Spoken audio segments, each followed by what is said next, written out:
remarks about the theory of evolution, which at least insinuated that this was somehow incompatible with theism. And I have 2 points to make about this. First, I think that the theory of biological evolution is simply irrelevant to the truth of Christian theism. Genesis 1 admits all manner of different interpretations, and one is by no means committed to six-day creationism. Howard Van Til, who is a professor at Calvin College, writes, "Is the concept of special creation required of all persons who trust in the Creator God of Scripture? Most Christians in my acquaintance who are engaged with either scientific or biblical scholarship have concluded that the special creationist picture of the world's formation is not a necessary component of Christian belief. Nor is this a retreat caused by modern science." St. Augustine in the AD 300s, in his commentary on Genesis, pointed out that the days don't need to be taken literally, nor need the creation be a few thousand years ago. Indeed, he suggested that God made the world with certain special potencies that would gradually unfold over time and develop. And this interpretation came 1,500 years before Darwin, so that it is not a forced retreat in the face of modern science. So any doubts that I would have about the theory of biological evolution would be not biblical, but rather scientific. Namely, what it imagines is fantastically improbable.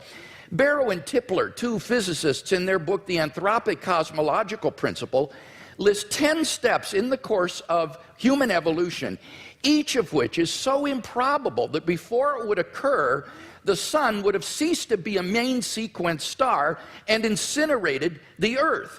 And they calculate the probability of the evolution of the human genome to be somewhere between 4 to the negative 180th power to the 110,000th power, and 4 to the negative 360th power to the 110,000th power. So if evolution did occur on this planet, it was literally a miracle, and therefore evidence for the existence of God. So I don't think this is an argument for atheism. Quite the contrary, it really provides good grounds for thinking that God superintended the process of biological development. So the Christian can be open to the evidence to follow it where it leads. By contrast, as Alvin Plantinga has said, for the naturalist, evolution is the only game in town. No matter how fantastic the odds, no matter how improbable, it's got to be true, because there is no intelligent creator and designer. So in one sense, you've got to feel a little sorry for the atheist. He can't really follow the evidence where it leads. His presuppositions determine the outcome.